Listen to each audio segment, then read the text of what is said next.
कोल्हापूर लोकसभेसाठी महायुतीचा नवा डाव। शाहू महाराज छत्रपतींच्या विरोधात समर्जित घाटगे उतरणार मैदानात। घाटगेंना उमेदवारी दिल्यास दोन्ही राजघराण्यात होणार काटेकी टक्कर।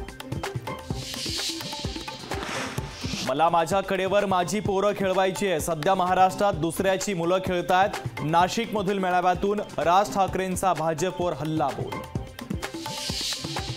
लोकसभेच्या निवडणुकीमध्ये माझी काळजी घ्या, पुढे मी तुमची काळजी घेईल। पंकजा मुंडेंचं कार्यकर्त्यांना आवाहन।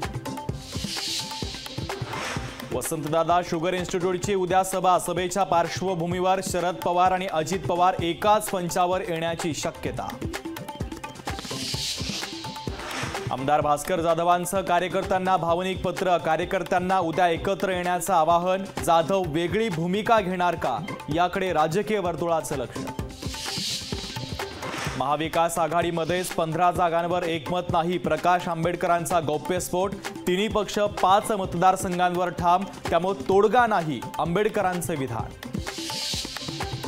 तर महाविकास आघाडीनं ऑफर केलेल्या जागा वंचितच्याच लिस्टमध्ये। खासदार संजय राऊतांचा दावा। तर वंचितच्या जागांवर समाधानकारक तोडगा काढू, संजय राऊतांची माहिती। कन्नड सहकारी साखर कारखान्यावर कारवाई। राजकीय सुडापोटी रोहित पवारांचा सत्ताधाऱ्यांना टोला। महायुतीची गृहमंत्री अमित शहांच्या घरी 2.5 तास खलबत। लोकसभेच्या जागा वाटपासंदर्भात अंतिम चर्चा। राष्ट्रवादीला 3 ते 4, शिवसेनेला 10 ते 12 जागा मिळण्याची सूत्रांची माहिती। केंद्रीय मंत्रिमंडळाची 13 मार्चला शेवटची बैठक। मोदींच्या निवासस्थानी बैठकीचं आयोजन। पंतप्रधान मोदी मोठे निर्णय घेण्याची शक्यता। हिमाचलमध्ये राजकीय भूकंप होण्याची शक्यता। काँग्रेसचे 6 तर 3 अपक्ष आमदार उत्तराखंडात दाखल। राज्यसभा निवडणुकीमध्ये भाजपला मतदान केल्यानंतर एकच खळबळ।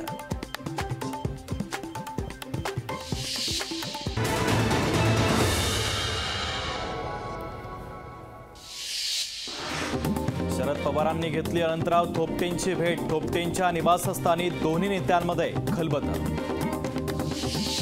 नागपुरात 2 ठिकाणी नागरिकांना विषबाधा। त्रिमूर्तीनगरमध्ये 20 ते 25 जणांना विषबाधा।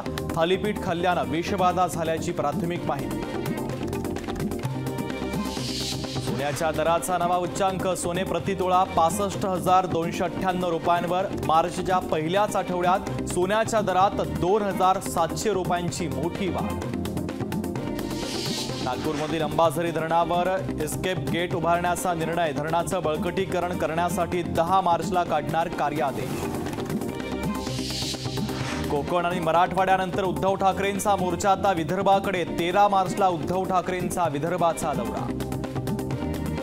अमरावतीच्या जागेवर भाजपचा उमेदवार हवा। स्थानिक नेत्यांची पालकमंत्री चंद्रकांत पाटलांकडे मागणी। मालदीवचे माजी राष्ट्रपती मोहम्मद नाशीद यांनी मागितली पर्यटन बहिष्काराच्या बद्दल भारतीयांची माफी।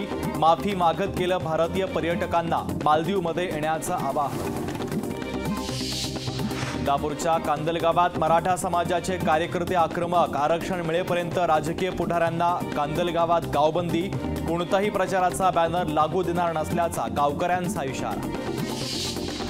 पश्चिम रेल्वेतून विना तिकीट प्रवास करणाऱ्यांना प्रवाशांकडून 157 कोटी रुपये दंड वसूल। गेल्या वर्षीच्या तुलनेत दंड वसुलीत 35% वाढ। वर्ध्यामध्ये सेलूमधील यशवंत विद्यालयातील 10वीच्या हिंदीचा पेपर फुटला। अर्धा तासातच पेपर बाहेर आल्यानं खळबळ। पेपर व्हायरल झाल्यानं प्रकार उघडकीस।